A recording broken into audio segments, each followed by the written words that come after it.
Welcome to the News Hour. A debate has been set between former President Trump and Vice President Harris.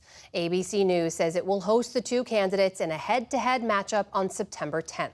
That news came as the presidential hopefuls and their running mates continued on the campaign trail today from a Michigan Union Hall to the gilded halls of Mar-a-Lago.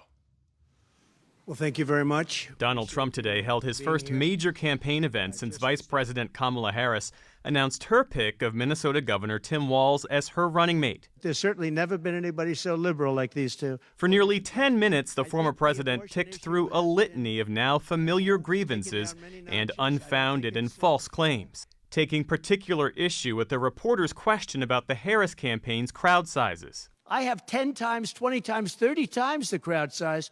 He compared the crowd size of his ellipse speech on January 6th to that of Dr. Martin Luther King Jr.'s famous I Have a Dream speech. And when asked why he's been off the campaign trail for days, offered this. Because I'm leading by a lot and because I'm letting their convention go through, and I am campaigning a lot. I'm doing tremendous amounts of taping here.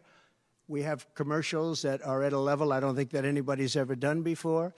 Plus, in certain cases, I see many of you in the room where I'm speaking to you on phones, I'm speaking to radio, I'm speaking to television.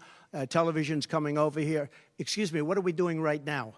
She's not doing any news conference. You know why she's not doing it? Because she can't do a news conference. She doesn't know how to do a news conference. She's not smart enough to do a news conference. Trump, who previously backed out of a presidential debate with Harris, today proposed 3 new dates for debates, including one with ABC News, to which Harris already committed. Trump today was decidedly less on message than his own running mate, J.D. Vance, who took aim at Walz's military service, reminiscent of the 2004 Republican effort to discredit the war record of then Democratic presidential nominee John Kerry, a tactic orchestrated by Trump's now campaign advisor Chris LaCivita. Vance at his campaign event yesterday used the controversial term stolen valor, often used to describe people who've lied outright about serving in the military. When the United States of America asked me to go to Iraq to serve my country, I did it. When Tim Walz was asked by his country to go to Iraq, you know what he did? He dropped out of the Army and allowed his unit to go without him. There is no evidence that Walz retired to avoid a wartime deployment, and it's a line of attack that may not work. Walz has faced similar attacks from Republicans before and during his successful campaigns for Congress and governor. This guy doesn't know the first thing about unity or service. And his running mate is just as dangerous and backward as he is.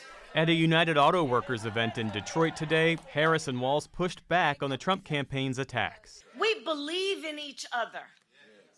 We believe in the collective.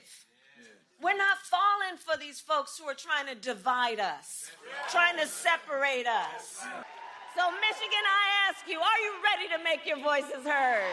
Their Michigan event today follows a campaign rally last night outside Detroit that was moved to an airplane hangar to accommodate a crowd of nearly 15,000 people, according to the Harris campaign. This election's going to be a fight. We like a good fight. When you know what you stand for, you know what to fight for. We know what we stand for. As Harris emphasized a message of unity, a familiar divide, a small group of protesters chanting what appeared to be a pro-Palestinian message, interrupting Harris's speech.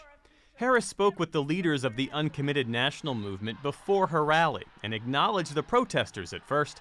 I'm here because we believe in democracy. Everyone's voice matters, but I am speaking now. But her patience ran thin after repeated interruptions. You know what?